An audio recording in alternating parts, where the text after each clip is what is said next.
تو اس میں امام غزالی فرماتے ہیں کہ ہمارا مقصد صرف یہ نہیں ہے کہ ہم سنیں اور معنی کو جان لیں، بلکہ انہوں نے 6 درجات بیان کیے تھے اللہ سبحانہ و تعالیٰ کی صفات کو جاننے کے اعتبار سے۔ تو کوئی صاحب وہ 6 درجات اگر بتا دیں کسی کے ذہن میں حاضر ہوں تو کیا تھے وہ درجات؟ پہلے سماع تھا، پہلے سماع ہے، پھر فہم، یعنی فہم، اس کے بعد اعتقاد، اس کا یہ تو ہے عوام کے درجات، اور پھر خواص کے اس میں سب سے پہلا جو ہے وہ معنی کو اعلیٰ سبیل الکشف جاننا، اور مکاشفے اور مشاہدے کے اس پہ دوسرا ہے اجلال اور استعظام ہونا ان کا، اور اس کے نتیجے میں جو ہے وہ شوق پیدا ہونا، اور چھٹا کیا ہے؟ بالفعل، یہ کام شروع کر دینا، یعنی تخلق، اللہ سبحانہ و تعالیٰ کی صفات کا اختیار کرنا۔ اس پر امام غزالی علیہ الرحمہ نے فرمایا تھا کہ اگر تم یہ کہو کہ یہ تو بہت امر غامض ہے، آپ اس کی کچھ وضاحت کریں، تو پھر کیا مبحث تھا جو امام صاحب علیہ الرحمہ نے بیان کیا کہ موجودات 2 قسم کی ہیں، حیہ اور میتہ۔ اس کے بعد فرمایا کہ حیہ میں بھی سب ایک لیول پہ نہیں ہے، بلکہ فرشتے ہیں، انسان ہیں اور حیوانات ہیں۔ اور پھر انہوں نے حیات کی خاصیت کیا بتائی تھی؟ حیات کی خاصیت یہ عرض کی تھی کہ اس میں ادراک ہے اور فعل ہے، تو جو جتنا غالب ہوتا چلا جائے گا، یعنی جتنا اس کا ادراک قوی ہوتا چلا جائے گا، وہ اتنا ہی زیادہ حیات کے قریب ہوگا۔ تو سب سے پس درجے میں کس کا ادراک ہے؟ حیوانات کا۔ کیوں پس درجے میں ہے؟ اس لیے کہ ان کا ادراک صرف محصور ہے محسوسات پر، جہاں قرب چاہیے ہوتا ہے، جہاں مماسہ چاہیے ہوتا ہے۔ اور پھر انہوں نے یہ عرض کیا تھا کہ اس کا فعل بھی ناقص ہے۔ اس کا فعل کیوں ناقص ہے حیوان کا؟ اس لیے کہ اس کے فعل کے مقتضیات محض غضب اور شہوت ہیں۔ پھر انہوں نے فرمایا تھا کہ ملک جو ہیں وہ سب سے اعلیٰ درجے پر ہیں۔ کیوں؟ اس لیے کہ وہ ادراک میں مجردات چیزوں کا ادراک رکھتے ہیں، اور دوسری بات یہ کہ ان کے ہاں مقتضائے غضب و شہوت کا کوئی وجود نہیں پایا جاتا۔ اور درمیان میں بتایا تھا کہ انسان ہے، تو انسان کا کمال کس میں ہے؟ نیچے کی طرف جائے یا اوپر کی طرف جائے؟ تو بتایا کہ اوپر کی طرف جائے تو اس میں کیا ہے؟ اس میں کمال ہے۔ بات واضح ہے؟ تو یہاں تک ہم پڑھ چکے تھے۔ اس کے بعد امام غزالی علیہ الرحمہ نے ایک اور سوال اٹھایا۔ وہ سوال یہ تھا کہ آپ کا جو کلام ہے نا، اس سے تو یہ محسوس ہوتا ہے کہ انسان نے خدائی صفات اختیار کرنی ہے۔ جب انسان نے خدائی صفات اختیار کرنی ہے تو پھر تو مشابہت پیدا ہو جائے گی بندے اور خدا کے درمیان۔ تو پھر وہ فرما رہے تھے کہ دیکھو، مشابہت اس طریقے پر پیدا نہیں ہوتی، مماثلت اس طریقے پر نہیں ہے، بلکہ مماثلت تو ہوتی ہے نوع اور ماہیت میں مشارکت کی بنیاد پہ۔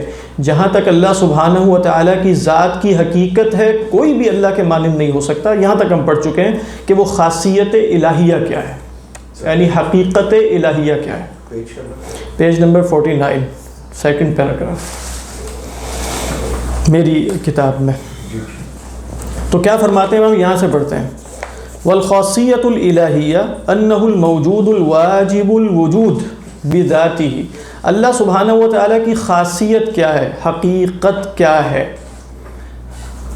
کیا اللہ سبحانہ و تعالیٰ کی حقیقت بیان کی جا سکتی ہے؟ کہ اللہ سبحانہ و تعالیٰ کی ذات کی حقیقت انسان جان سکتا ہے؟ کہ اللہ سبحانہ و تعالیٰ کی ذات کی خاصیت انسان جان سکتا ہے؟ تو پھر امام غزالی یہ کیسے کہہ رہے ہیں کہ والخاصیت الالہیہ انہ الموجود الواجب الوجود بذاتہ؟ انشاءاللہ اگلے ہی صفحے پر تھوڑی ہی دیر بعد ہم پڑھ لیں گے کہ امام غزالی سے یہ سوال کر لیا جائے گا کہ آپ نے تو بتا دیا اس کی خاصیت کیا ہے اللہ سبحانہ و تعالیٰ کی، تو فرمائیں گے کہ میں نے نہیں بتائی، اور وہ بہت اہم بات ہے۔ لیکن اس وقت کیا ہے، خدا کی ذات کیا ہے کہ وہ موجود ہے، اور وجود اس کے لیے واجب ہے بذاتہ ہی۔ واجب بذاتہ ہی کا کیا مطلب ہے؟ کسی اور نے اس کے لیے وجود کو واجب کیا۔ دیکھیں، میں اس وقت وجود میں آ گیا ہوں نا، تو میں واجب الوجود ہوں اس وقت، یہ ذہن میں رکھیے۔ ہوں تو میں ممکن الوجود اپنی حقیقت کے اعتبار سے، لیکن اس وقت میں واجب الوجود ہوں۔ وجب وجودی، کیوں میرا وجود واجب ہو گیا؟ لذاتی ہی واجب ہوا یا خدا کے ارادے اور قدرت کی وجہ سے واجب ہو گیا؟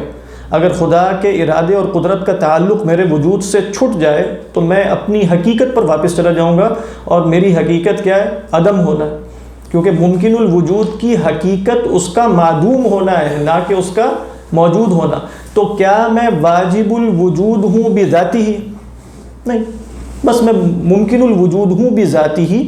وجب وجودی لأن اللہ اراد وجودی، میرا وجود واجب کیوں ہو گیا؟ کیونکہ اللہ تعالیٰ نے میرے وجود کا ارادہ کیا. لیکن واجب الوجود بذاتی ہی کون ہے؟ اللہ سبحانہ و تعالیٰ. کسی نے اس کا وجود واجب نہیں کیا، اس کی ذات میں عدم کا تخیل ہی نہیں ہو سکتا. تو کیا فرمایا؟ الذی عنہ یوجد کل ما فی الامکان وجودہ، اللہ ہی کے ذریعے موجود ہوتی ہے ہر وہ شے جس کا وجود ممکن ہے اگر اللہ اس کا ارادہ کرے. علی احسن وجوہ النظام والکمال، اللہ تعالیٰ جو بھی پیدا کرتا ہے وہ علی احسن الوجوہ ہوتا ہے، کمال کے طریقے پر ہوتا ہے. امام غزالی علیہ الرحمہ کا مشہور جملہ ہے نا، لیس فی الامکان ابدع مما کان، یعنی اللہ جو بھی پیدا کرتا ہے اس سے زیادہ کمال تصور میں نہیں آتا. کیا مطلب ہے اس کا؟ یعنی اللہ جو بھی پیدا کرے گا نا وہ شے کمال سے متصف ہوگی. فی نفسی ہی تو اس کے اندر نقص ہو سکتا ہے، لیکن اگر منظومہ کلیہ ایک ہولسٹک پکچر کے اعتبار سے دیکھیں تو یہی صورت ہونی چاہیے تھی. یعنی میں مثال کے طور پہ 7ویں صدی میں بھی پیدا ہو سکتا تھا، 8ویں صدی میں بھی ہو سکتا تھا، ہو سکتا ہے 21ویں میں نہ ہوتا بلکہ 25ویں میں ہوتا، لیکن میں 20ویں صدی میں پیدا ہوا. ٹھیک ہے، تو میرا وجود 20ویں صدی ہی میں کیوں ہوا؟ ممکن تھا ما قبل بھی ما بعد بھی، لیکن جب ہو گیا ہے نا 20ویں صدی میں تو اب 20ویں صدی ہی میں ہونا میری نسبت سے کمال ہے. کیونکہ اللہ سبحانہ و تعالیٰ کا ارادہ جب متعلق ہو جائے کسی شے سے تو وہ فی نفسی ہی شے کمال حاصل کر لیتی ہے. یہ مراد ہے. بس بات واضح ہے کہ نہیں؟ تھوڑا سا مشکل مسئلہ ہے، یہ کبھی اور ہم ذکر کریں گے. وَهَذِهِ الْخَاصِّيَّةُ لَا يُتَصَوَّرُ فِيهَا مُشَارَكَةٌ الْبَتَّةً، اللہ کی اس خاصیت میں کوئی اللہ کے ساتھ شریک ہو سکتا ہے کہ وہ واجب الوجود ہے؟ نہیں ہو سکتا. وَالْمُمَاثَلَةُ بِهَا لَا تَحْصُلُ، اس میں مماثلت حاصل ہو ہی نہیں سکتی. فَكَوْنُ الْعَبْدِ رَحِيمًا صَبُورًا شَكُورًا لَا يُوجِبُ الْمُمَاثَلَةَ كَكَوْنِهِ سَمِيعًا بَصِيرًا عَالِمًا قَادِرًا حَيًّا فَاعِلًا. کہہ رہے ہیں بندے کا رحیم ہونا، صبور ہونا، شکور ہونا مماثلت کو واجب نہیں کرتا، جیسے بندے کا سمیع ہونا، بصیر ہونا، عالم ہونا، قادر ہونا، زندہ ہونا، فاعل ہونا. اس کی وجہ سے کیا مشارکت اور مماثلت لازم آتی ہے؟ نہیں آتی. ٹھیک، تو کیوں نہیں آتی وہ بھی آگے ہم پڑھیں گے، اور بہت تفصیلی بحث آ رہی ہے اور بہت خوبصورت ہے. خدا کو خدا کے سوا کوئی نہیں جان سکتا، خلاصہ اس مبحث کا یہ ہے. تو کیا فرماتے ہیں؟ وَلَا بل اقول الخاصیۃ الالہیہ لیست الا اللہ لیست الا للہ تعالی ولا يعرفها الا اللہ. یہ خاصیت الہیت صرف اللہ ہی کو حاصل ہے، اللہ کے سوا اسے کوئی نہیں جانتا. اور انشاءاللہ یہ پتہ نہیں مبحث میں بیان کروں گا یا نہیں کروں گا. خلاصہ یہ ہے کہ یہ سوال انسانی ذہن میں پورا وارد ہوتا ہے کہ نہیں، خدا واجب الوجود کیوں ہے؟ آپ کہتے ہیں واجب الوجود یہ ہے کیونکہ اگر ہم کہیں گے کہ واجب الوجود نہ ہوا تو یہ سلسلہ انفینٹ ریگریس کا ہوگا، فلاں ہوگا، اس وجہ سے خدا واجب الوجود ہے. یہ مقام ثبوت ہے، مقام اثبات ہے، مقام ثبوت تو نہیں. اللہ مجھے پیدا نہ بھی کرتا تب بھی واجب الوجود ہوتا، کوئی کائنات نہ بھی پیدا کرتا واجب الوجود ہی ہوتا. اس کائنات نے نعوذ باللہ اسے واجب الوجود نہیں بنایا. ہاں، اس کائنات کی معرفت سے ہمیں اس کے واجب الوجود ہونے کا علم ضرور حاصل ہوا ہے. دونوں میں بہت فرق ہے. ہم خدا کو جانتے ہیں کہ وہ واجب الوجود ہے لأننا نعرف احتیاج هذا الكون الى واجب الوجود. یہ کون محتاج ہے واجب الوجود کی؟ یہ بات سمجھ میں آ رہی ہے کہ نہیں؟ لماذا ہوا واجب الوجود فی نفسہ، وہ واجب الوجود کیوں ہے؟ تو اس کی مطلب ذات کی گناہ کا نہیں پتہ ہے. ہاں یہی ہے، وہ یہی کہہ رہے ہیں. یہ خاصیت اگر آپ نہیں جان سکتے، کچھ لوگوں نے یہ دعویٰ کیا خاصیت جاننے کا، وہ ہو سکتا ہے آگے ذکر آئے، لیکن خدا کی خاصیت کیا ہے جس کی بنیاد پر وہ خدا ہے؟ دیکھیں میں اور آپ خدا ہیں، نعوذ باللہ میں اور آپ خدا نہیں ہے. لیکن اور یہ نا الہاد کا ایک سبب ہوتا ہے جس میں، اور یہ ذرا سنیے گا، کہ جس میں انسان یہ کہتا ہے کہ وہ کیوں ہے. یعنی میں تو پیدا ہوتا ہوں، مر جاتا ہوں، ضعیف ہوں، ایک وجود ایسا ہے، تو بھئی وہ کیوں ایسا ہے؟ مطلب سوچنے کی بات ہے. خدا ہی خدا کیوں ہے، میں ہی خدا کیوں نہیں ہوں؟ خدا ہی خدا ہے نا، خدا ہی خدا ہے، میں خدا نہیں ہوں، کیوں؟ تو یہ چیز بغاوت بھی پیدا کرتی ہے اور کئی دفعہ خدا کے انکار پر منتج ہو جاتی ہے. اسی کو اللہ کے رسول صلی اللہ علیہ وسلم نے صحابہ کے سامنے ایک بڑے سمپل طریقے پر یوں کہا کہ لا یزال الناس یسألون من خلق هذا من خلق هذا. لوگ یہ پوچھتے چلے جائیں گے یہ کس نے پیدا کیا، یہ کس نے پیدا کیا، یہ کس نے پیدا کیا، یہاں تک کہ وہ پوچھیں گے من خلق اللہ، خدا کو کس نے پیدا کیا. یہاں سوال وہی ہے، خدا کیوں ہے؟ تو آپ نے فرمایا وہاں پہنچ کے رک جاؤ، یعنی یہاں تمہاری گویا عقل کی پرواز نہیں ہے، یہاں پر جلتے ہیں، یہاں تک انسان نہیں پہنچ سکتا، خاصیت الہیہ کی تحدید نہیں ہو سکتی. لماذا ہوا واجب الوجود لا نعرف، لیکن ہمیں یہ بات یقینی طور پہ معلوم ہے کہ وہ واجب الوجود ہے. معلوم کیوں ہوئی؟ اس احتیاج کی وجہ سے. وہ کیوں واجب الوجود ہے؟ لا نعرف. اس کو کہتے ہیں یہ دلیل انی ہے اس کے واجب الوجود ہونے کی، نہ کہ دلیل لمی. اس کو چھوڑیے، دلیل لمی کا کیا مطلب ہے؟ وہ کیوں واجب الوجود ہے. دلیل انی کا مطلب ہے ہمیں کیسے پتہ چلا کہ وہ واجب الوجود ہے. ہمیں کیسے پتہ چلا؟ ہم نے کائنات کو دیکھا، اس میں تغیر کو دیکھا، اس میں حدوث کو دیکھا، اس میں دیکھا کہ یہ مخلوق ہے، تو ہم نے کہا خدا ہونا چاہیے. ٹھیک ہے، خدا ہونا چاہیے نہیں بلکہ خدا لازماً ہے. بات ہے، یہ ہمیں معلوم ہوا اس کائنات کے ذریعے. لیکن خدا کو خدا اس کائنات نے نہیں بنایا.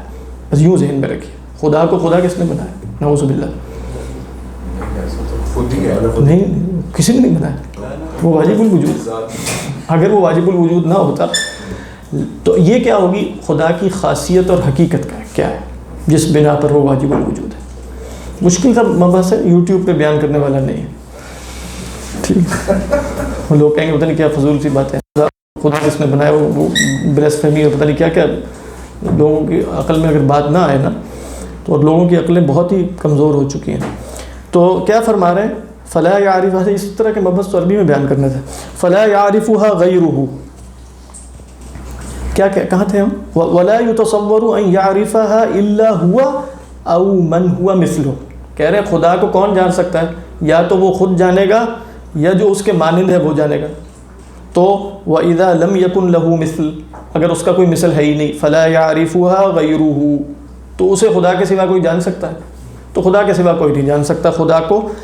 فَإِذَنْ الْحَقُّ مَا قَالَهُ الْجُنَيْدُ سَيِّدُ الطَّائِفَةِ الْجُنَيْدُ الْبَغْدَادِي قَدَّسَ اللَّهُ سِرَّهُ رحمه اللَّهُ حيث قال لا يعرف الله إلا الله. یہ سیدنا جنید بغدادی رحمہ اللہ، آپ دیکھیں ایسی عظیم و شان شخصیت ہے کہ کوئی تصوف کو مانے، کوئی تصوف کا منکر ہو، کوئی کسی کو برا بھلا کہے، کوئی کسی کو برا بھلا کہے، سیدنا جنید بغدادی علیہ الرحمہ کی فضیلت پر اور ان کے علم پر اور ان کے تقوی پر، ان کی ولایت پر تقریباً امت کا اجماع ہے.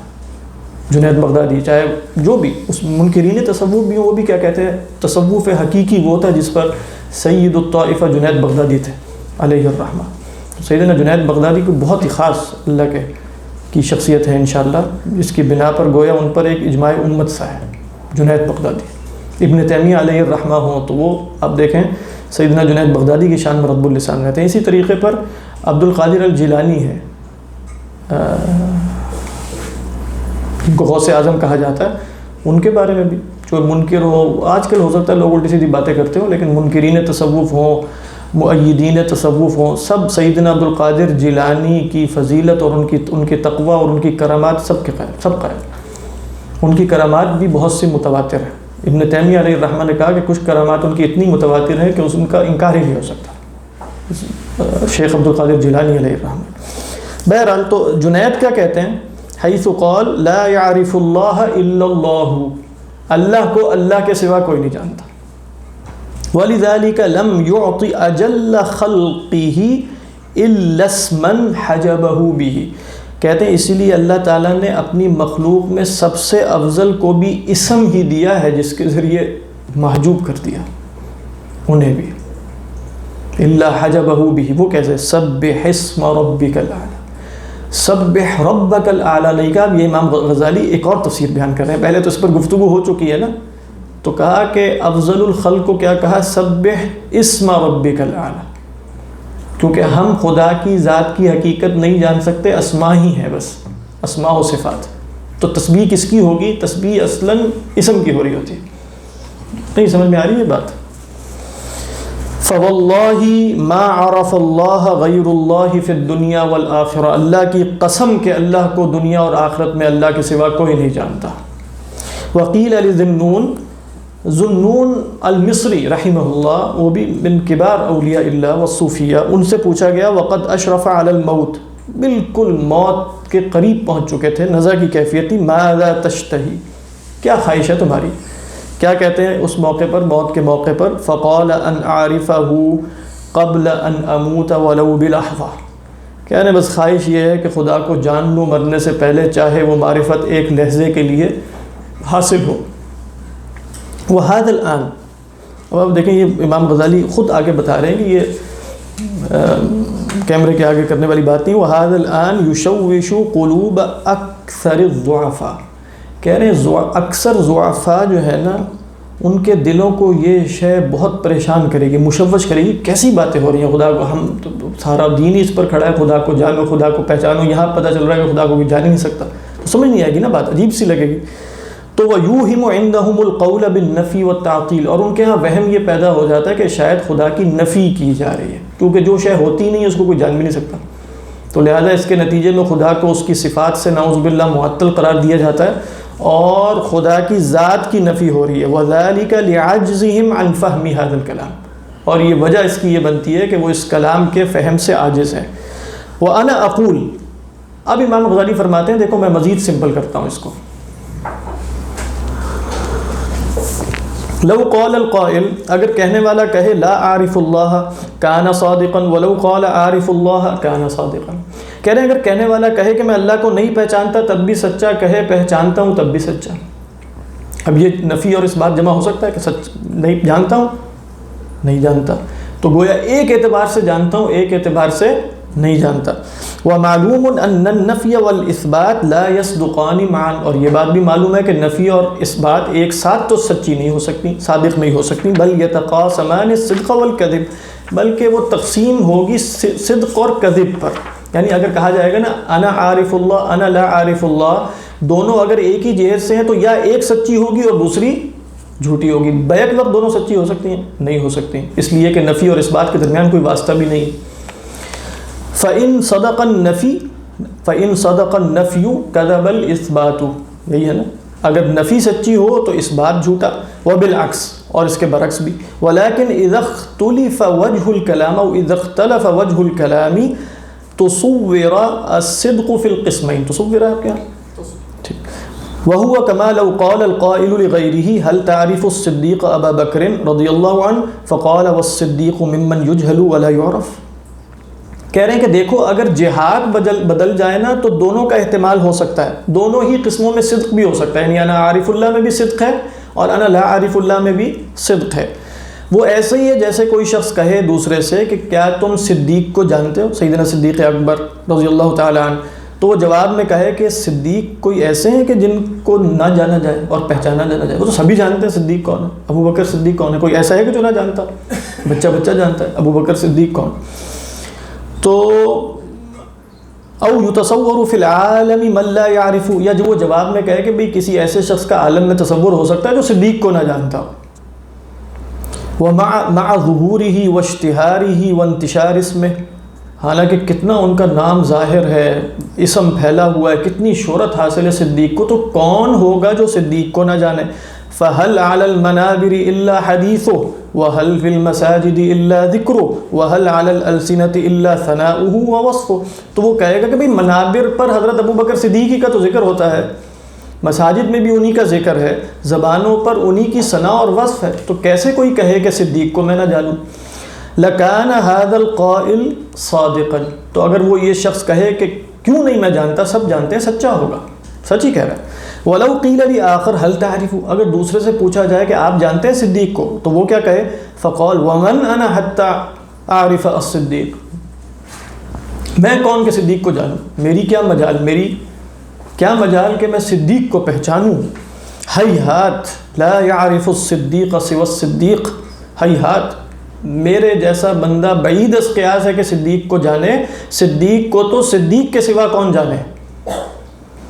او من ہوا مثلہ او فوقہ، یا جو آپ کے مانند ہے یا آپ سے اوپر ہے، فوقہ، آپ کے مانند کوئی بھی نہیں ہے، صدیق کے مانند آپ سے اوپر ہے سیدنا رسول اللہ صلی اللہ علیہ وسلم، تو سیدنا رسول اللہ ہی جانتے ہیں، یعنی اللہ تو سب کو ہی جانتا ہے کہ صدیق کون ہے۔ صدیق سے جو نیچے لوگ ہیں وہ بھی بس آپ کے اوصاف وغیرہ تو بیان کر دیں گے، لیکن حقیقت کے اعتبار سے صدیق کو جاننے والے یا صدیق ہیں یا ان کے مانند کوئی ہوں گے یا ان سے بلند۔ اور آگے بھی آپ بتائیں گے، دیکھیں وہ امام غزالی، امام شافعی کی مثال دیں گے، ہم امام غزالی کی وہاں مثال دیں گے۔ امام غزالی کو ہم جانتے ہیں، آپ کہیں جانتے ہیں؟ لیکن اگر ہم کہیں امام غزالی کو ہم جانتے نہیں جانتے، تو کہ وہ مثال آگے دیں گے کہ امام شافعی کو امام مزنی بھی جانتے تھے، جو ان کے بڑے شاگردوں میں سے جو امام طحاوی کے ماموں تھے، ان سے انہوں نے علم حاصل کیا، بعد میں اختلاف ہو گیا، ماموں نہیں تھے یا ربیب تھے ان کے، یعنی امام طحاوی. تو کہیں گے کہ کیا جو شافعی کو ان کا بواب جانتا ہے جو دروازے پر کھڑا ہوتا ہے، اور جو مزنی جانتے ہیں وہ برابر ہے؟ مزنی کیوں زیادہ جانیں گے امام شافعی کو؟ کیونکہ امام شافعی صاحب علم ہے، تو جتنا علم میں جو شخص بڑھتا چلا جائے گا اس پر امام شافعی کی عظمت اتنی کھلے گی نا. لیکن ایک عام آدمی بھی کہے گا ہاں امام شافعی بڑی کیا بات ہے امام شافعی کی، لیکن وہ بس الفاظ بول رہا ہے، اس کو نہیں پتہ امام شافعی کیا ہے. امام غزالی کے بارے میں بھی ہم ویسے بیٹھ کے ثنا اور حمد کے گیت یعنی توصیف کے گیت گاتے رہے، لیکن ہمیں کیا پتہ امام غزالی کون. کہتے ہیں اگر امام غزالی کو 10 فنون میں مہارت حاصل ہے، تو اگر جس نے ایک فن میں اتنی جتنی مہارت حاصل کی ہوگی تو اب وہ 1/10 جان رہا ہے، اب اس کو اتنا جان رہا ہے. ٹھیک ہے، تو لہذا اس کو کہتے ہیں تفصیلی معرفت، یعنی اجمالی معرفت ہم سب کو حاصل ہے امام غزالی کی. اسی طرح خدا کی اجمالی معرفت سب کو حاصل ہے، لیکن جتنا ان اخلاق میں انسان آگے بڑھتا چلا جائے گا اس معرفت میں تفصیل پیدا ہوتی چلی جائے گی. خیر، تو کیا کہتے ہیں کہ وَمِنْ أَيْنَ لِي أَنْ أَدَّعِيَ مَعْرِفَتَهُ أَوْ أَطْمَعَ فِيهَا، میرے لیے کیسے ہے کہ میں دعویٰ کروں کہ میں صدیق کو جانتا ہوں یا اس میں اس کی طمع بھی رکھوں کہ میں جان لوں. ٹھیک. وَإِنَّمَا مِثْلِي يَسْمَعُ اسْمَهُ وَصِفَتَهُ، میرے جیسا آدمی تو بس ان کے نام اور صفت ہی سنتا ہے بس. فَأَمَّا أَن يَدَّعِيَ مَعْرِفَتَهُ فَذَلِكَ مُحَالٌ فَهَذَا أَيْضًا صَادِقٌ. اگر کوئی شخص یہ سارا کام بھی کہے گا تو یہ بھی سچا ہوگا کہ نہیں؟ تو پہلے نے کہا تھا انا عارف الصدیق، دوسرے نے کہا انا لا عارف الصدیق، کلاہما صادقان، دونوں سچے ہیں نا. کیوں؟ جہت بدل گئی. ایک کہہ رہا ہے کہ ہاں اسم اور صفت کے اعتبار سے سب جانتے ہیں، ایک ہے حقیقت صدیقیت کو میں جانوں، وہ کہاں جانوں. اسی طرح ہم خدا کو اگر کہیں انا عارف اللہ تب بھی سچے ہیں، اگر ہم کہیں انا لا یعنی نحن لا نعرف اللہ تب بھی سچے ہیں. ٹھیک ہے کہ نہیں؟ وَلَهُ وَجْهٌ، تو یہ بھی سچا ہے اور اس کے کلام کو سچ قرار دینے کی بھی ایک جہت ہے، وجہ ہے. وَهُوَ أَقْرَبُ إِلَى التَّعْظِيمِ وَالْإِحْتِرَامِ، کیا شے تعظیم اور احترام کے زیادہ قریب ہے کہ انسان یہ کہے کہ میں صدیق کو جانتا ہوں، یا یہ کہے کہ میں صدیق کو نہیں جانتا؟ نہیں جانتا. یہ اقرب إلى التعظیم ہے. بات واضح. وَهَكَذَا يَنبَغِي أَن يُفْهَمَ قَوْلُ مَنْ قَالَ أَعْرِفُ اللَّهَ وَقَوْلُ مَنْ قَالَ لَا أَعْرِفُ اللَّهَ. اسی طریقے پر سمجھنا چاہیے ان لوگوں کے اقوال بھی جو کہتے ہیں عارف اللہ اور جو کہتے ہیں لا عارف اللہ. ہاں جا کے نہ کہیے گا. اردو میں تو کہہ سکتے ہیں کہ جاننا اور پہچاننا دو مختلف چیزیں ہیں. کسی کو سمجھانا پڑے گا نہیں، یعنی پہچاننے سے بھی مراد کئی دفعہ محض جاننا ہی ہوتا ہے. آپ یوں کہیں کہ جیسے آپ کہیں جاننے میں آپ حقیقت جاننا کہہ رہے ہیں، ضروری نہیں ہے. یعنی لفظ جاننے میں بھی یہ بات ضروری نہیں ہے کہ اس میں حقیقت کی طرف اشارہ ہو. ویسے جو لفظ ہے آپ کہیں میں خدا کو جانتا ہوں اور میں خدا کو نہیں جانتا، یہ نفی ہے. اور اس بات آپ سے پوچھا جائے گا خدا کو نہیں جانتے تم، تو کہیں کہ خدا کو کون جان سکتا ہے، اس کی ذات و صفات کی حقیقت کون جانے؟ آپ سچے ہیں. پھر اگر ہاں خدا کو جانتا ہے اس اعتبار سے ہوں کہ وہ موجود تو ہے، واحد ہے، احد ہے، اس کی صفات. اب یہ بحث آگے آ رہی ہے، ابھی آپ دیکھیں گے کہ وہ بالکل حصی مثالوں سے یہ بات سمجھا دیں گے. امام غزالی علیہ الرحمہ کیا فرماتے ہیں؟ بل لو عرضت خطا منظوما على عاقل وقلت هل تعرف كاتبه فقال لا صدق ولو قال نعم كاتبه هو الإنسان الحي القادر السميع البصير السليم اليد العالم بصناعة الكتابة فإذا عرفت كل هذا منه فكيف لا أعرفه فهذا أيضا صدق. کہہ رہے ہیں اگر آپ کے سامنے نا کوئی عبارت جو بالکل منظوم ہو، صحیح عبارت ہو، کتاب ہو کوئی، آپ سے پوچھا جائے کہ اس کا مصنف کون ہے، لکھنے والے کو جانتے ہو، آپ کو نہ پتہ ہو، تو آپ کہیں گے نہیں جانتے. لیکن دوسرا شخص کہے کہ کیسے نہیں جانتا، جس نے اس کو لکھا ہے وہ لازماً کیا ہوگا، وہ انسان ہے، وہ حی ہے، وہ قادر ہے، وہ سمیع ہے، وہ بصیر ہے، اس کے ہاتھ بھی ٹھیک کام کرتے ہیں، اس کو لکھنا بھی آتا ہے. تو یہ بندہ بھی ٹھیک کہہ رہا ہے کہ نہیں کہہ رہا؟ اس نے کاتب کو پہچان لیا کہ نہیں پہچان لیا؟ کاتب کو فوراً پہچان لیا کہ یہ انسان ہے. لیکن پہلا شخص کیا کہہ رہا ہے؟ مجھے نہیں پتا کس نے لکھا ہے. وہ بھی ٹھیک کہہ رہا ہے. تو آپ کہہ سکتے ہیں کہ بھائی تمہیں کیسے نہیں پتا کس نے لکھا ہے؟ تمہیں یہ تو پتا ہے کوئی انسان ہوگا. اچھا انسان میں بھی اس کے ہاتھ درست ہوں گے، اس کو وہ عالم بالصناعہ بھی ہوگا، تو کیسے تم نے نفی کرتی؟ تو دونوں سچ کہہ رہے ہیں کہ نہیں کہہ رہے؟ سچ کہہ رہے.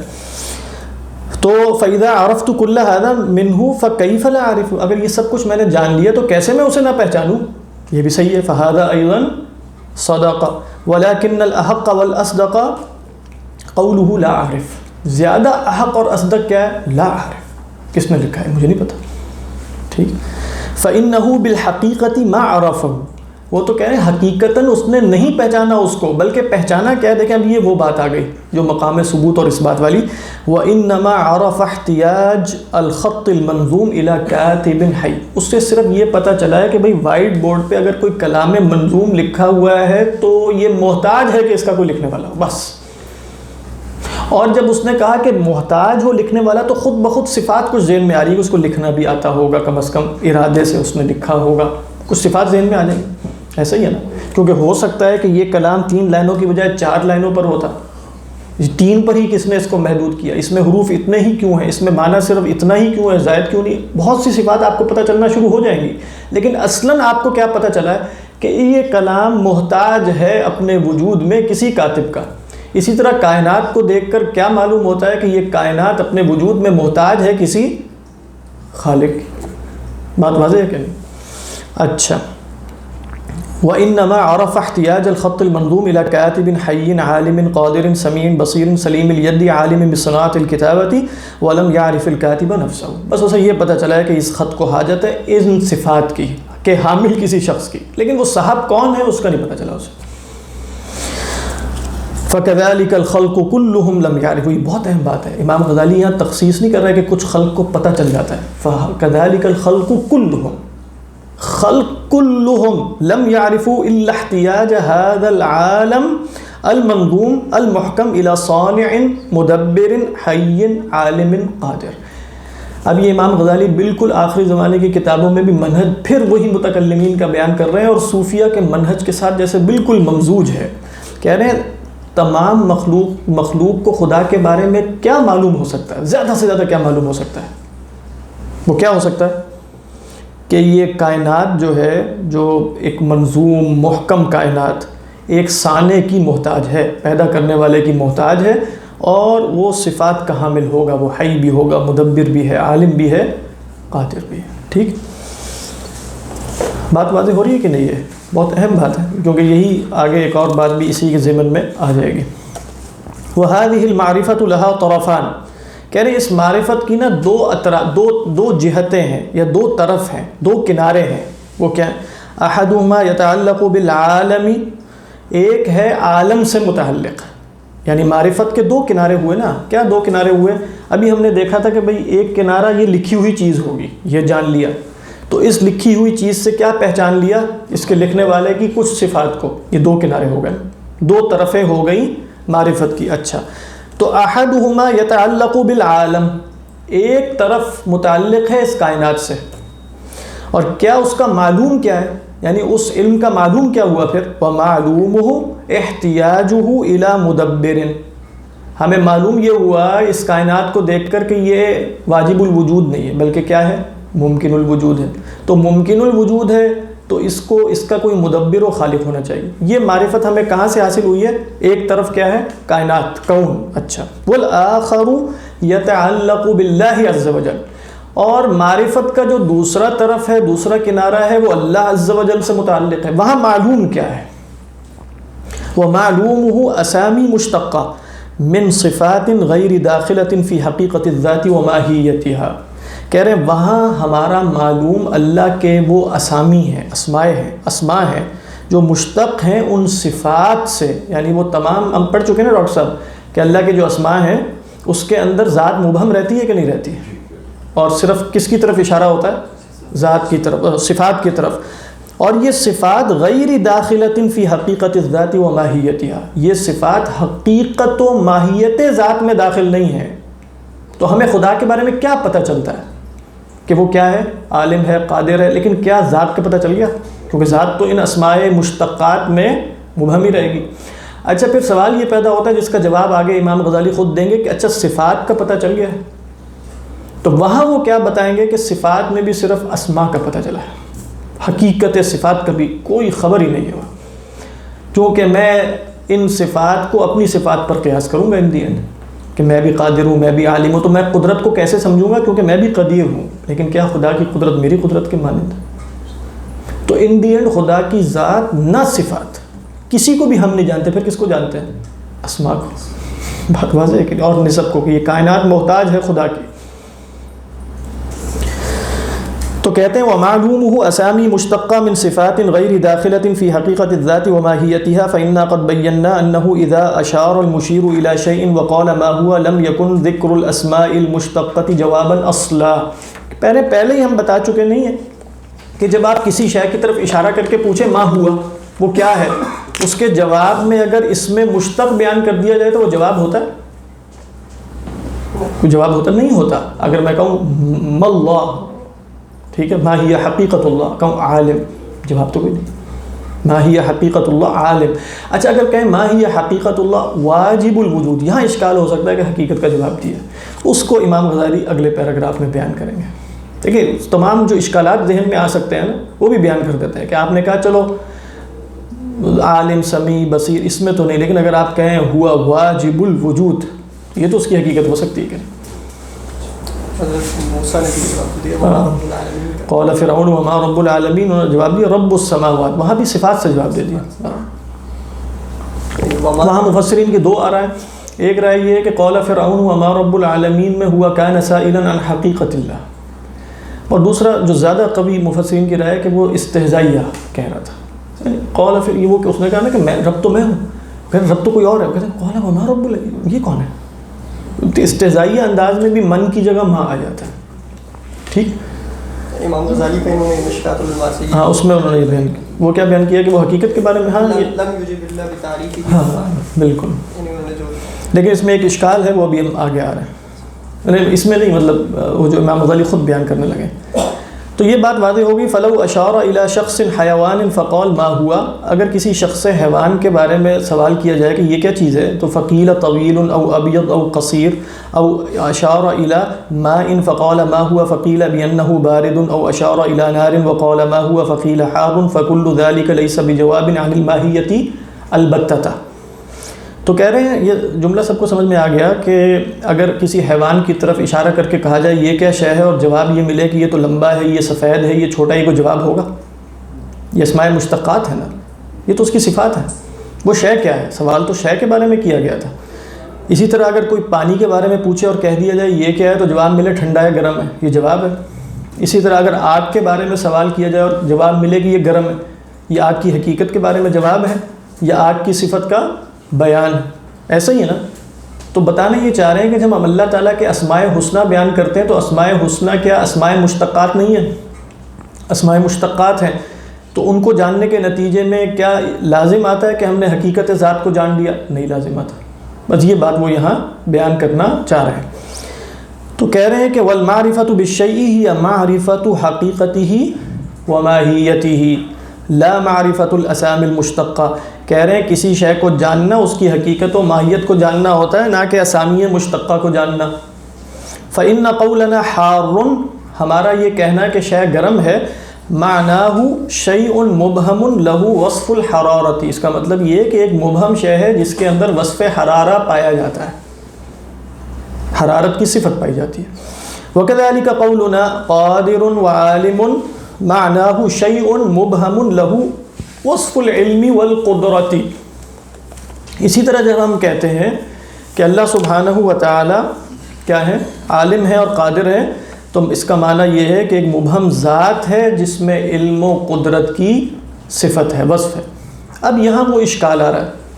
وہ اشکال یہ ہے کہ فَإِن قُلْتَ فَقَوْلُنَا إِنَّهُ الْوَاجِبُ الْوُجُودُ الَّذِي عَنْهُ وَحْدَهُ يُوجَدُ كُلُّ مَا فِي الْإِمْكَانِ وُجُودُهُ عبارۃ عن حقیقتہ وحدہ. اشکال یہ ہے کہ اچھا یہ باتیں تو آپ کی ساری درست ہوں گی، لیکن جب آپ نے کہا کہ خاصیت الہیہ، ابھی آپ امام غزالی کی عبارت پڑھ چکے ہیں، ان کی عبارت کیا تھی؟ خاصیت حقیقت الہیہ کیا ہے؟ کہ وہ ہے واجب الوجود.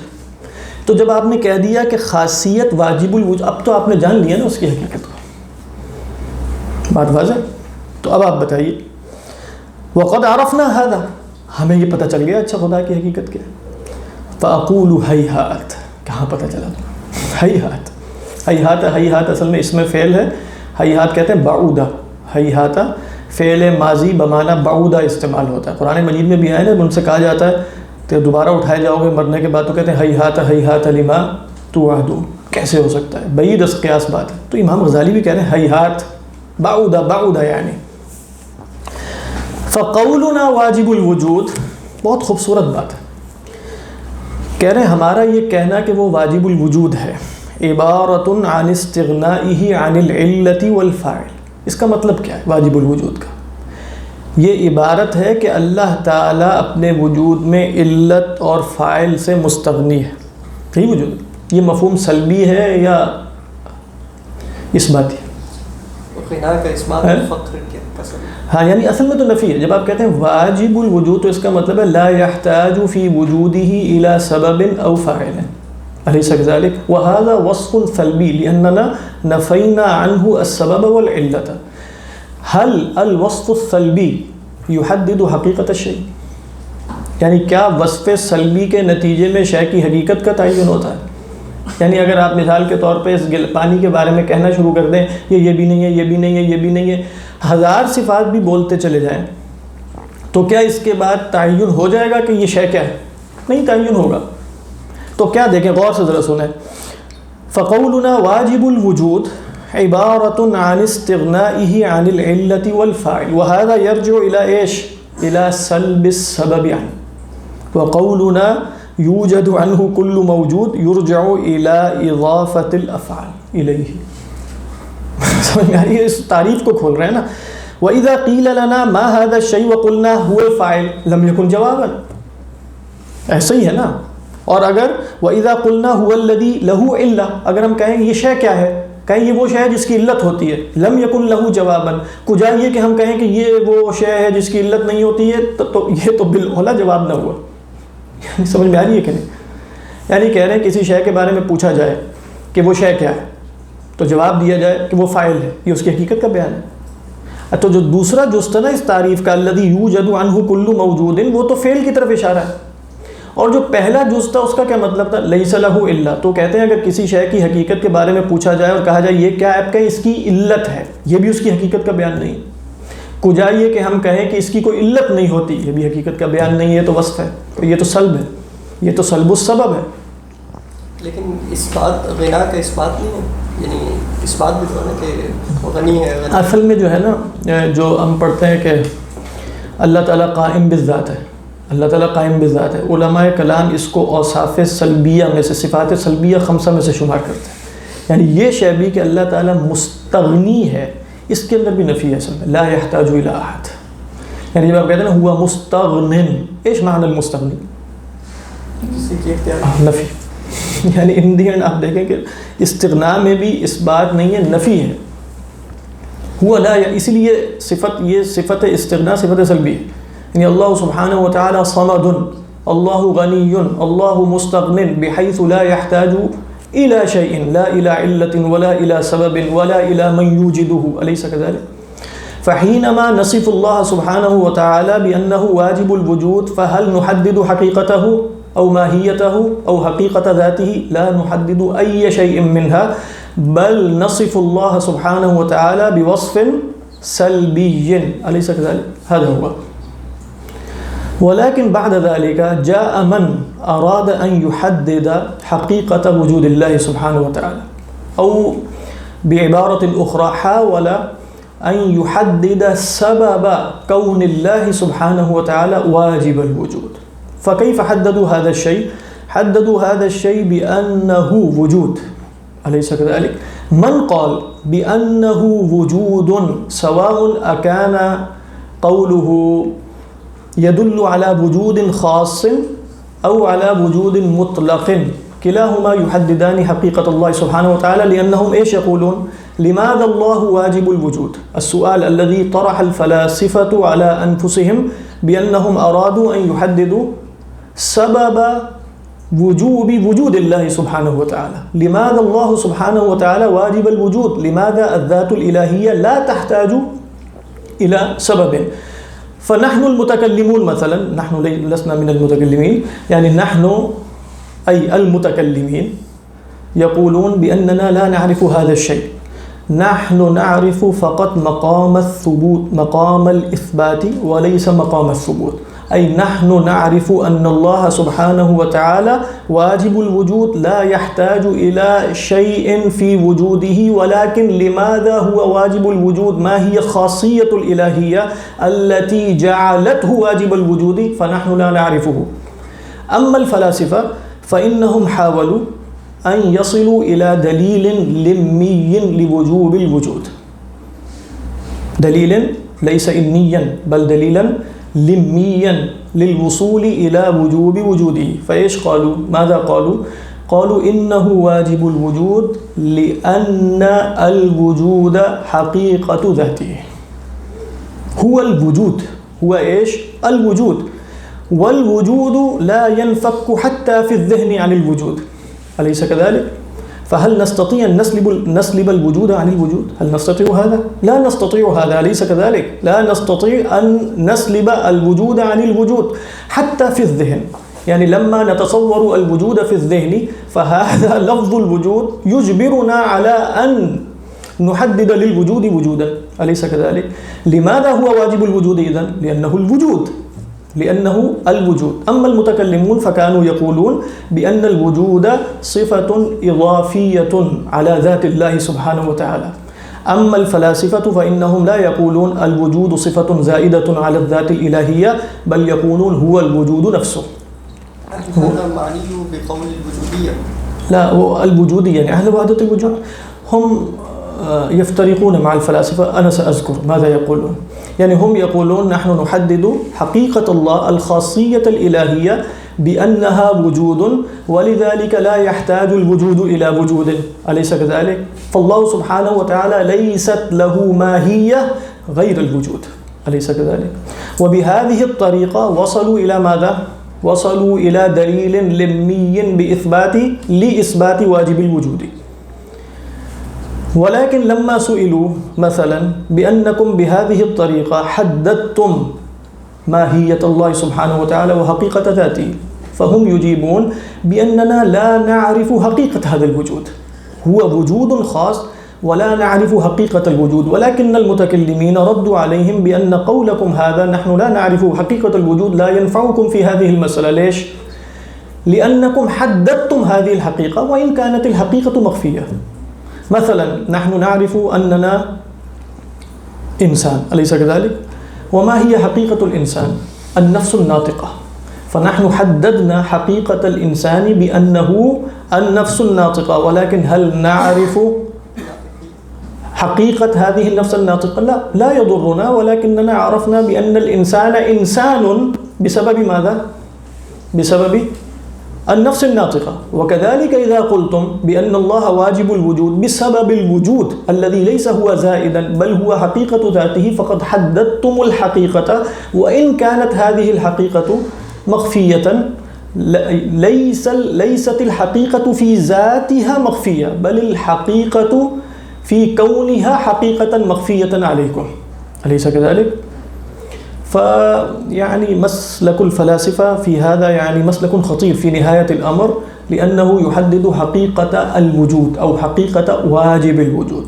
وكذلك الصوفية الوجودية لما جاءوا فإنهم وسعوا منظور الفلاسفة، فإن الفلاسفة كانوا يقولون بأنه وجود خاص، لا يقولون باشتراك الوجود، لا يقولون باشتراك الوجود. أما الصوفية الوجودية أهل وحدة الوجود فإنهم قالوا إنه وجود مطلق، ليس وجودا خاصا، بل إنه وجود إيش؟ مطلق. فحقيقة الله سبحانه وتعالى هي الوجود عند كلا الفريقين، عند كلا الفريقين. أما الفلاسفة قالوا بأنه موجود، لا يقولون موجود، إنه وجود خاص، وهم يقولون إنه وجود مطلق ولا يوجد غير هذا الوجود المطلق بالإطلاق. عند الفلاسفة نحن موجودون بوجود خاص بنا، والله سبحانه وتعالى موجود بوجود خاص به. أما عند الوجودية فنحن لسنا موجودين بوجود خاص بنا، بل نحن موجودون بالوجود المطلق، بالوجود إيش؟ المطلق. فهؤلاء وإن كانوا يعني يحاولون أن يخرجوا من هذا المأزق بأنهم حددوا حقيقة الله سبحانه وتعالى، ولكنه في نهاية الأمر يبدو لنا والله أعلم، لأن المسألة ستبقى اختلافية، بأننا إذا قلنا إنه وجود مطلق أو وجود خاص فنحن نحاول أن نثبت حقيقة ذات الله سبحانه وتعالى وإن لم نعرف الوجود. مثلا هناك مغالطة منطقية أيضا، بأننا إذا قلنا نحن لا نعرف حقيقة وجود الله فحينئذ يسأل السائل فهل لهذا الوجود حقيقة أخرى؟ فإذا كانت لهذا الوجود حقيقة أخرى فأنتم قلتم بأن الوجود زائد على الحقيقة ولكنكم لا تعترفون بأن الوجود زائد على أي شيء، بل الذات الإلهية هي الوجود عينه، هي إيش؟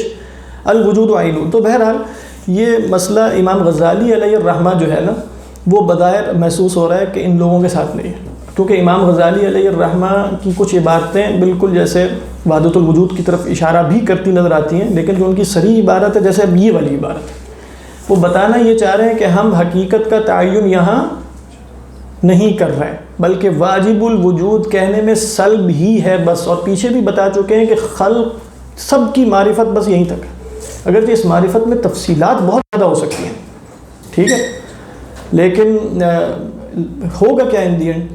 یہ کائنات محتاج ہے واجب الوجود کے، لہذا ہم اس کو واجب الوجود کہتے ہیں۔ خاصیت الہیہ کیا ہے کہ جس کی بنیاد پہ ہم مقام ثبوت میں جان لیں، نہ کہ مقام اس بات میں، وہ شاید انسان کے بس کی بات نہیں ہے، واللہ اعلم، لیکن یہ ایک طریقہ رہے گا کہ ہم موقف ہے وہ یہ نہیں ہے کہ ہم حقیقت ذات بیان کریں، وہ تو کہتے ہیں حادث و محدث کا تعلق وہ بیان نہیں، اصل میں تو یہ تو بات کی بحث ہے نا کہ وہ تنزلات ستہ کیسے ہوئے یا ہم یہاں تک کیسے پہنچے، لیکن ان دی اینڈ تو اصل میں بات جو شروع کہاں سے ہوئی ہے اس کی وجہ سے یہ وحدت الوجود بنا ہے۔ وجود وہاں کا صرف خانہ زاد ہے، وجود کہیں اور نہیں پایا جا سکتا۔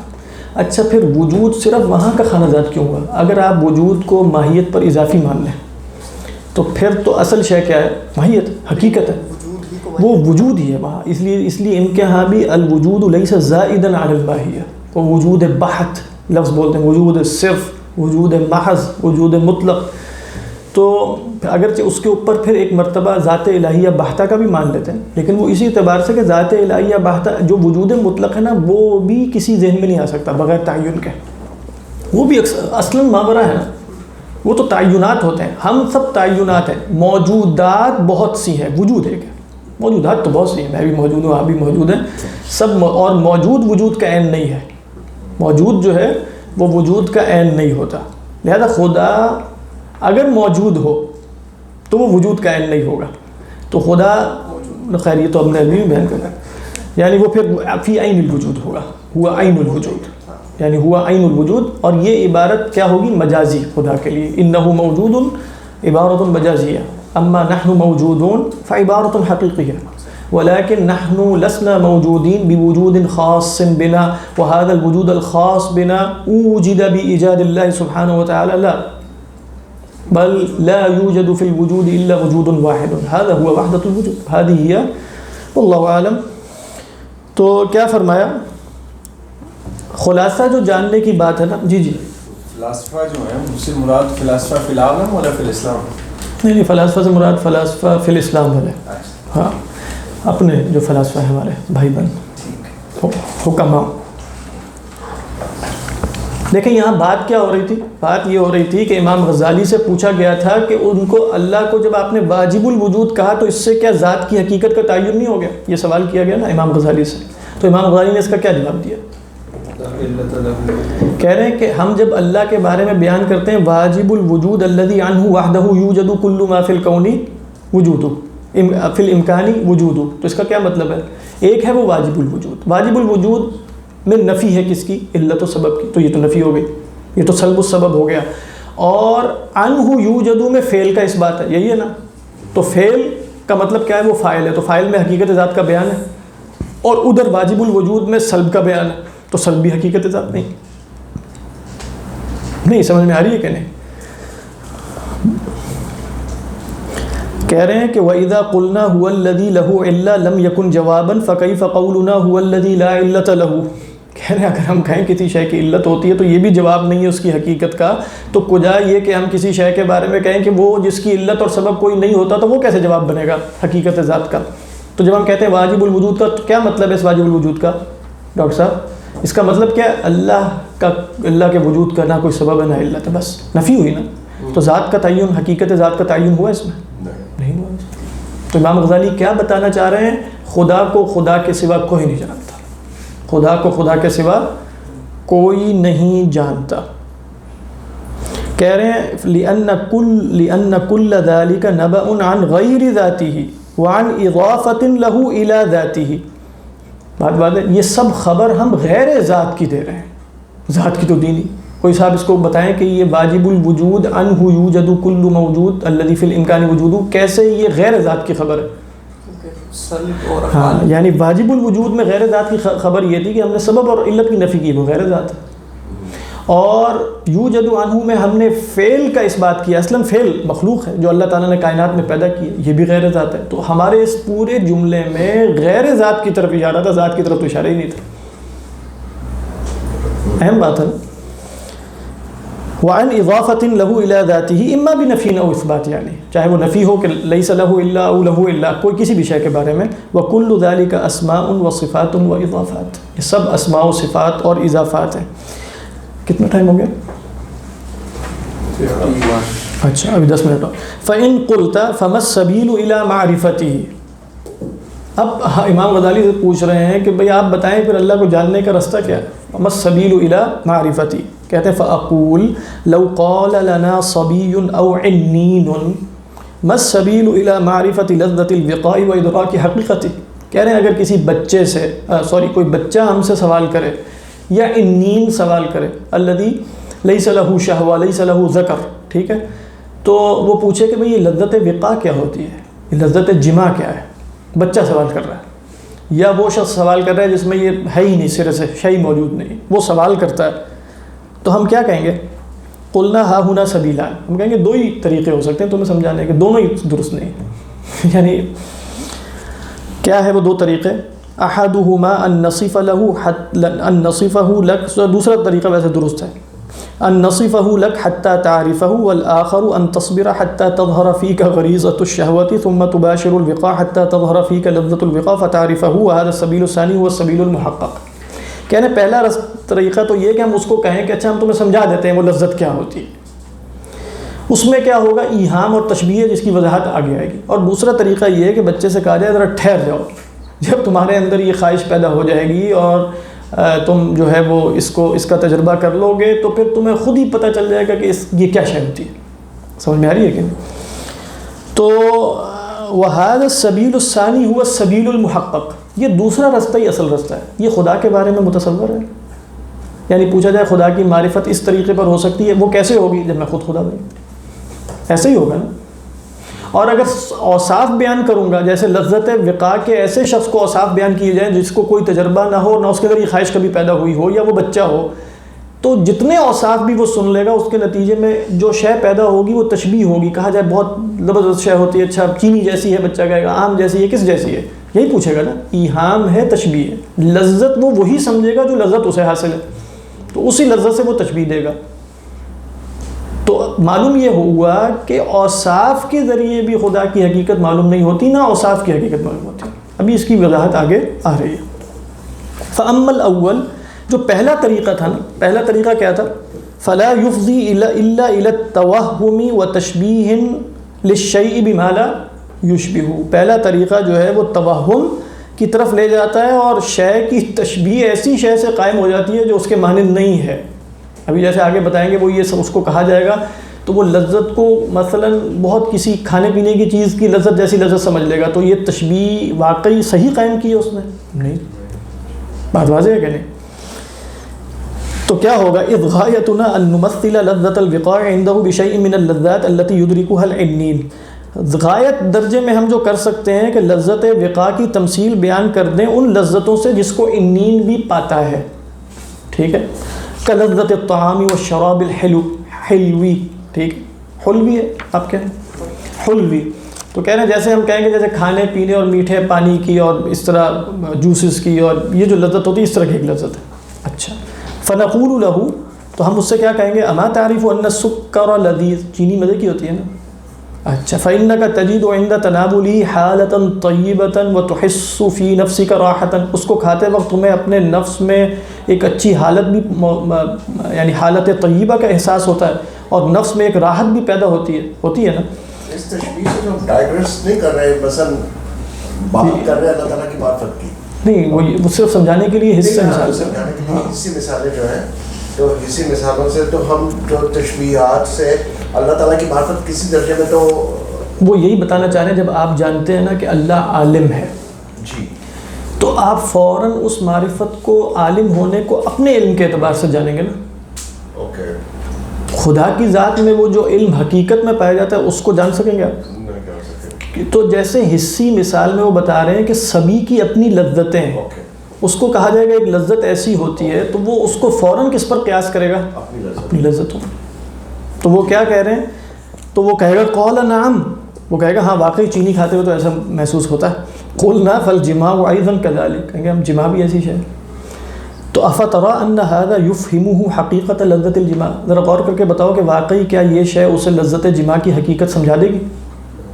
کما ہی جیسا کہ وہ فی نفسی ہے حتی ینزل فی معرفته منزلۃ من ذاق تلک اللذة وادرکها یہاں تک کہ وہ خود اس منزل پر پہنچ جائے جہاں وہ شخص پہنچ چکا ہے کہ جس نے اس شے کو چکھا ہے اور اس کی لذت کا ادراک کیا.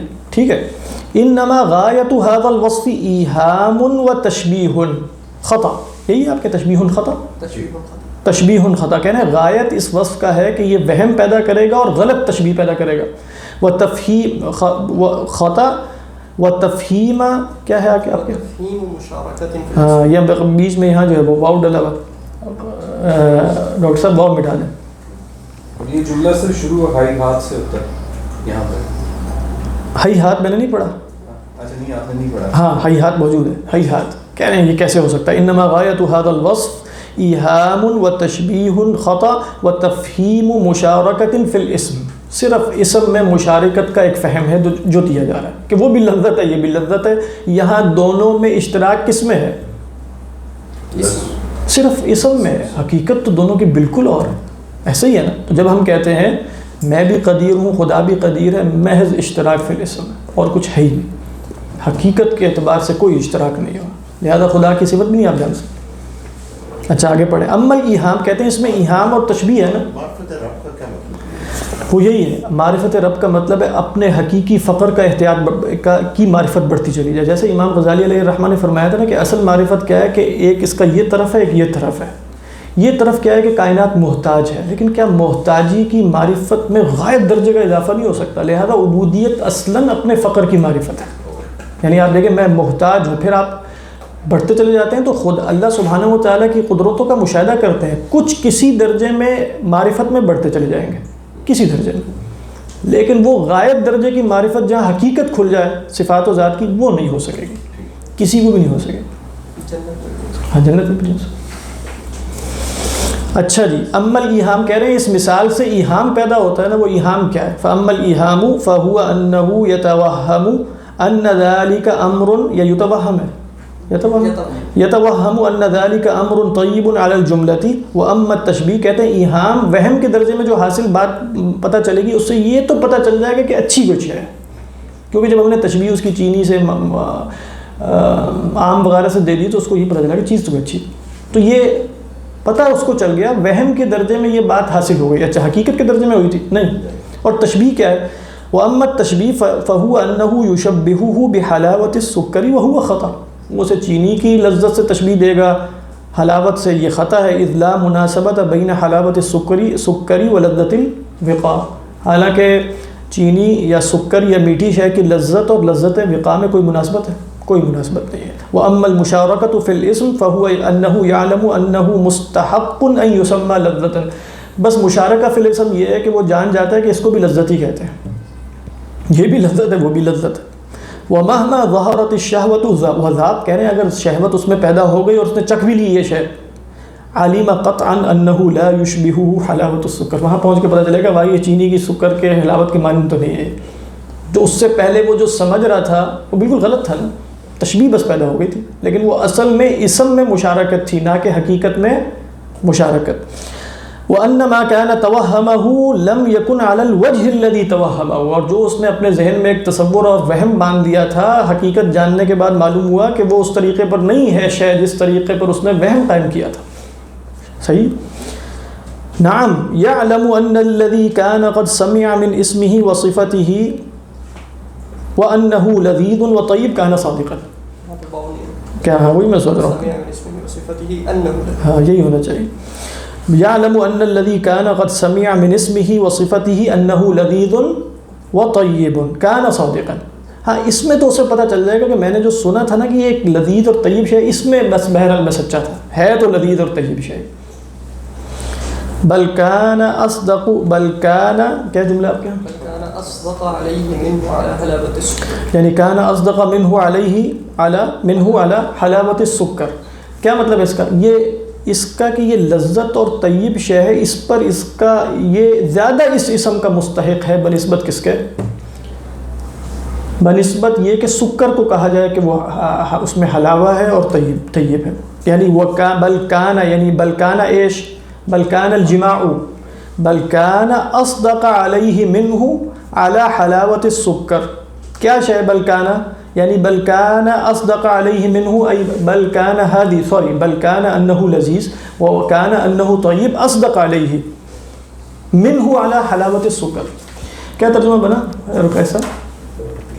خلاصہ یہ ہے کہ جو اس نے سکر کے بارے میں جانا تھا اور اس کے بارے میں بھی جانا، اس میں تو وہ سچا تھا نا کہ یہ طیب اور لذیذ ہے، لیکن اب اس سے یہ معلوم ہوا ہے کہ اس کو زیادہ طیب اور لذیذ کہنا چاہیے بنسبت سکر کے۔ بات واضح ہے؟ یعنی کان لذت، یعنی اصل میں انہ لذیذ و طیب، نہیں پورا جملہ اصل میں مصدری ہے، انہ لذیذ و طیب، بل کان ای بل کان انہ لذیذ و طیب اصدق علیہ منہ ای علی حلاوت سکر، یعنی یہ لفظ اس پر زیادہ صادق آتا ہے بنسبت حلاوت سکر پر۔ فَكَذَلِكَ لِمَعْرِفَةِ اللَّهِ سبحانہ وتعالی سبیلان، اسی طریقے پر اللہ کی معرفت کے دو رستے ہیں، احدہما قاصر والآخر مسدود، یہی ہے نا؟ اچھا میرے ہاں آگے اما القاصر، یہاں انہوں نے سوری آپ کے یہاں بھی پہلے قاصر ہی ہے؟ ہاں ٹھیک ہے۔ وَأَمَّا الْقَاصِرُ فَهُوَ ذِكْرُ الْأَسْمَاءِ وَالصِّفَاتِ، کہہ رہے ہیں اللہ کا کو جاننے کا جو رستہ قاصر ہے، یعنی جو حقیقت واضح نہیں کر سکتا، وہ یہ ہے کہ اللہ کے اسماء و صفات کا ذکر کیا جائے۔ وَطَرِيقُهُ التَّشْبِيهُ بِمَا عَرَفْنَاهُ مِنْ أَنفُسِنَا، اور اس کا رستہ وہی ہے نا کہ جو ان صفات کا علم ہم نے اپنی ذوات میں حاصل کیا ہے اسی پر ہم خدا کو قیاس کر لیں گے، اس کے نتیجے میں کیا ہوگا؟ تشبیہ۔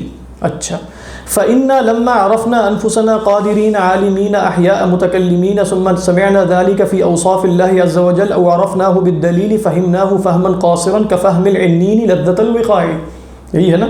بِمَا يُوصَفُ لَهُ مِنْ لَذَّةِ السُّكَّرِ بَلْ حَيَاتُنَا وَقُدْرَتُنَا وَعِلْمُنَا أَبْعَدُ مِنْ حَيَاةِ اللَّهِ عَزَّ وَجَلَّ وَقُدْرَتِهِ وَعِلْمِهِ مِنْ حَلَاوَةِ السُّكَّرِ مِنْ لَذَّةِ الْوِقَاعِ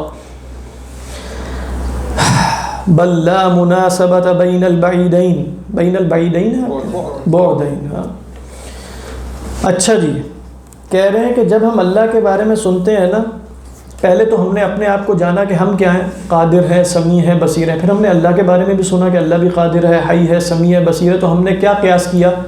اللہ سبحانہ و تعالیٰ کی صفات کو اپنی صفات پر قیاس کیا، جیسا کہ وہ شخص جس میں لذت وقاع نہیں ہے وہ اس لذت کو اس کو حاصل شدہ لذتوں پر قیاس کرتا ہے، ایسے ہی ہوگا نا یہاں بھی۔ اچھا پھر فرماتے ہیں کہ ہماری حیات اور قدرت تو اللہ کی حیات اور قدرت اور علم سے سکر کی حلاوت جتنی لذت وقاع سے دور ہے نا، اس سے بھی زیادہ دور ہے، یعنی یہاں تو کوئی مناسبت ہے ہی کوئی نہیں۔ یعنی جب ہم کہیں گے نحن قدیر واللہ قدیر، کہہ رہے ہیں یہاں وہ مناسبت بھی نہیں ہے، کم از کم وہ دونوں لذتیں تو تھیں نا، یہاں تو وہ بھی، یعنی وہ لذت کی جنس میں مشترک تو تھی نا، یعنی آپ کہیں گے لذت جنس ہے اور وہ نوع ہے، تو یہاں تو یہ بھی نہیں۔ اچھا اس میں کچھ نہ کچھ اشتراک ماننا ضروری ہوگا، مطلب علاوہ اشتراک، ہاں وہ میں بتاتا ہوں، وہ ہوتا ہے جس کو متکلمین کہتے ہیں کہ اشتراک ہے نسب میں، یعنی نسب کا مطلب ہے حقیقت میں نہیں۔ مثال کے طور پہ قدرت سے کیا ہوتا ہے، ارادے سے کیا ہوتا ہے؟ ارادے سے ہوتی ہے تخصیص، ممکنات میں سے، یعنی یہ گلاس ادھر بھی ہو سکتا ہے، ادھر بھی ہو سکتا ہے، ادھر بھی ہو سکتا ہے، میں نے اپنے ارادے سے اس کو ادھر کر دیا، یہ کیا ہے؟ میں نے بہت سے ممکنات میں تخصیص کی. اچھا یہ ارادے کا ظہور ہے نا، یہ ارادے کا اثر ہے. ارادے کا اثر ہم جانتے ہیں، اس میں اشتراک ہے، ارادے کی حقیقت میں کوئی اشتراک نہیں. اس کو کہتے ہیں ارادے کے تعلقات جو ہے نا. تو اللہ سبحانہ و تعالیٰ کے بارے میں ہم نے یہ جانا کہ اللہ نے ہر شے ممکن کو مخصص کیا ہے بالوجود یا بھی جو بھی چیز اپنے ارادے کے ذریعے. جیسے ہمارے ہاں ارادے سے یہ شے ہوتی ہے، لیکن پھر ہم نے جب اپنے ارادے پر غور کرنا شروع کرتے ہیں تو پتہ چلتا ہے وہ ارادہ تو خود ارادہ ہی کوئی نہیں، ٹھیک ہے. لیکن ارادے کا ایک اثر ضرور ہوتا ہے. خدا کے بارے میں ہم نے جانا کہ کائنات وجود میں آئی ہے، پہلے نہیں تھی. تو وجود میں آنے کے لیے ایک ایسی شے ہونی چاہیے جس کو قدرت کہا جاتا ہے، بس. تو قدرت کی حقیقت کیا ہے؟ جس نے عدم سے پیدا کر دیا، یہ تو ہمیں سمجھ میں نہیں آ سکتا. تو یہ ہے وہ شے جس میں مشارکت ہے، یہ اس کے آثار میں مشارکت ہے، نہ کہ حقائق میں. ٹھیک ہے. تو کیا فرمایا؟ بل لا مناسبت بین البعدین وفائدۃ تعریف اللہ عز وجل بهذه الاوصاف ایضا ایہام وتشبیہ ومشارکۃ فی الاسم. کہہ رہے ہیں اللہ کی اوصاف کے ذریعے تعریف کرنے میں بھی ایہام بھی ہے اور تشبیہ بھی ہے اور مشارکت بھی ہے. اچھا اب تشبیہ ہے تو ہمیں تو تشبیہ کی نفی کرنی ہے، تو ہم کیا کہیں گے؟ لیکن یقطع التشبیہ بان یقال لیس کمثلہ شیء. اس کو جیسے کہا جاتا ہے نا، ایک خدا کی امیننس ہے، اس کی پریزنس ہے، اس کا ایک ظہور، ایک ٹرانسینڈنس ہے، دونوں کو ساتھ لے کے چلنا ہوتا ہے. ایسا ہی ایک ہے نا مشہور، ہمیشہ فلسفے میں یہ مسئلہ رہا ہے کہ دونوں چیزوں کو، تنزیہ اور تشبیہ کو ہم جمع کیسے کریں گے. لیکن یہ میں عبارت فی نفسی ہی دقیق نہیں ہے. تشبیہ کو ہم نے جمع نہیں کرنا، تشبیہ کا وہم ضرور پیدا ہوتا ہے، اس کی نفی کرنی ہے. یعنی یہ نہیں کہیں گے کہ تشبیہ بھی ہے اور تنزیہ بھی ہے، اصلاً تنزیہ ہے، تشبیہ نہیں ہے. لیکن تشبیہ انسانی نفس کی مجبوری ہے. اس مجبوری کو ہم کیسے دور کریں گے؟ پھر وہ فرما رہے ہیں لیکن یقطع التشبیہ بان یقال. اس تشبیہ کی نفی یوں کی جائے گی، اس کو کاٹا جائے گا، بان یقال لیس کمثلہ شیء، اس کے مانند کوئی بھی نہیں ہے. تو صرف ذات میں نہیں ہے یا صفات میں بھی نہیں؟ بتا دیا انہوں نے. فهو حی لا کالاحیاء وقادر لا کالقادرین کما تقول البقاع لذیذ کالسکر ولكن تلك اللذة لا تشبه هذه البتة ولكن تشاركها في الاسم. تو ہمارے ہاں ہماری اور خدا کی ذات میں جو صفات مشترک ہیں ان میں صرف مشارکہ فی الاسم ہے، مشارکہ فی الحقیقہ نہیں ہے. اکتفا کیا جائے اسی پر، ہیوی سا ہو گیا نا. اگرچہ یہی بحث ابھی آگے چل رہی ہے، یہی بحث آگے چل رہی ہے، لیکن اس میں بڑی خوبصورت باتیں آ رہی ہیں. وہ لذت الوقاع کا پیچھے بھی نہیں چھوڑ رہا ہے، آگے تک وہ چلتی چلی جائے گی. مثال یہ مثال انہوں نے احیاء العلوم میں بھی بہت استعمال کی اور بھی کتابوں میں. اصل میں یہ مثال سمجھ میں آ جاتی ہے نا، اس لیے کہ یہ وہ لذت، یعنی بتانے کا مقصد ہے کہ وہ لذت جو لا تشبہ اللذات، لا تشبہ اللذات. تو یہ اس مثال کے ذریعے سمجھ میں آئے گی. یہاں کوئی فرائڈ جیسا بد دماغ آدمی بیٹھا ہو تو وہ کچھ اور نتائج نکالے گا. وہ شاید یہ کہے گا کہ یہ اصلاً یہ مثالیں بھی وہی لے کر آ رہے ہیں، تو وہ کسی، لیکن یہ سب فضول باتیں ہیں جو امام غزالی کو جانتا ہے، جو ان کے ہاں یہ چیزیں معنی رکھتی نہیں ہیں. وہ بیچارے اس طرح کے لوگ نا، ان لوگوں کو صرف اسم کے ذریعے جان سکتے ہیں. یعنی ہیں تو بہت سارے انسان ہی ویسے ہی، فرائڈ وغیرہ اور اس طرح کے الٹے سیدھے لوگ، لیکن یہ امام غزالی کے ساتھ صرف وصف انسانیت میں، اسم انسانیت میں مشترک ہے. حقیقت کے اعتبار سے کوئی اشتراک ہے ہی نہیں. سچی بات یہ کہاں یہ اور کہاں ہمارے یہ صوفیاں ہیں اور علماء ہیں اور صلاح ہیں، کسی قسم کی کوئی مشارکت نہیں ہے الا فی الاسماء. بلکہ اگر ہم کہیں کہ امام راغب الاصفہانی جنہوں نے کہا کہ گویا انسانیت بھی کلی مشکک ہے، تو ہم کہیں گے کہ انسانیت میں بھی کوئی بڑا تفاوت ہے، انسان بھی اس درجے کے نہیں ہے جس درجے میں وہ ہے. واللہ اعلم. سر یہ مشارکت کے حساب سے جو بات ہو رہی تھی، اس میں تو ایک عالم ہے جس کے پاس علم ہے اور ایک العالم. ہاں فرق تو مشارکت پھر کس طرح کر سکتے؟ مشارکت کیا ہے؟ اب یہی امام غزالی فرما رہے ہیں کہ ہم بھی عالم ہیں، جانتے ہیں، خدا بھی جانتا ہے، لیکن یہ جاننے کا جو لفظ ہے نا، یہاں اشتراک صرف اس لفظ میں ہے. حقیقت جاننا وہاں اور ہے، حقیقت جاننا یہاں اور. ابھی آپ خود ہی سوچیں، آپ جانتے ہیں، آپ اس وقت وقت ابھی میں نہیں کہہ رہا کہ آپ شروع میں نہیں جانتے تھے، اب جانتے ہیں، آپ اسباب کے ذریعے جانتے ہیں، آپ کا علم محدود ہے، آپ ظاہر کو جانتے ہیں. میں کہوں کہ آپ اس وقت جانتے ہیں نا، لیکن جب آپ یہاں بیٹھے ہیں تو آپ کی تمام معلومات ذہن میں حاضر ہیں اس وقت. آپ تو صرف ایک چیز جان رہے ہیں. آپ ایسا تصور کر سکتے ہیں کہ جس میں جاننا ہو اور ہر چیز کو حضور کے ساتھ جاننا ہو؟ مطلب میں صرف مثال دے رہا ہوں. تو اس میں بھی جاننے کے لیے کہ مطلب ایک انسان ہے اور ایک الہ ہے، لیول ہی ڈفرینٹ ہے. بالکل بالکل. تو ہم مشارکت کا لفظ بھی کیسے استعمال کر سکتے ہیں؟ مجھے اس لفظ اس لیے کہ مشارکت لفظ میں ہے، اور لفظ تو لفظ ہوتا ہے، مشارکت بھی لفظ ہے، یہ بھی لفظ ہے. وہ بتانا یہ چاہ رہے ہیں کہ ہم بولتے تو ہے نا کہ میں بھی سنتا ہوں خدا بھی سنتا ہے، بول تو رہے ہیں، مشارکت تو ہو گئی. تو وہ مشارکت کی نفی ہی کرنے کے لیے کہہ رہے ہیں کہ یہاں مشارکت صرف لفظ میں ہے، سننے میں، حقیقت میں معنی میں مسمہ میں مشارکت نہیں ہے. آپ اس کو وہی بحث کو وہاں لے جائیں کہ لفظ تو ہمارا وضع کردہ ہوتا ہے، تو لفظ میں مشارکت ہے لیکن مسمہ دونوں جگہ بالکل اپنی حقیقت کے اعتبار سے مختلف ہے. تو مشارکت کا لفظ آپ کہہ رہے ہیں کہ یہ تھوڑا سا پرابلمیٹک ہے. مجھے سمجھ ہاں، لیکن امام غزالی نے جو اس کی وضاحت کی ہے اس کے بعد یہ بالکل پرابلمیٹک نہیں ہے، بلکہ انہوں نے گویا مشارکت کی بالکلیہ نفی کر کے کہا کہ محض مشارکت اسماء میں ہے.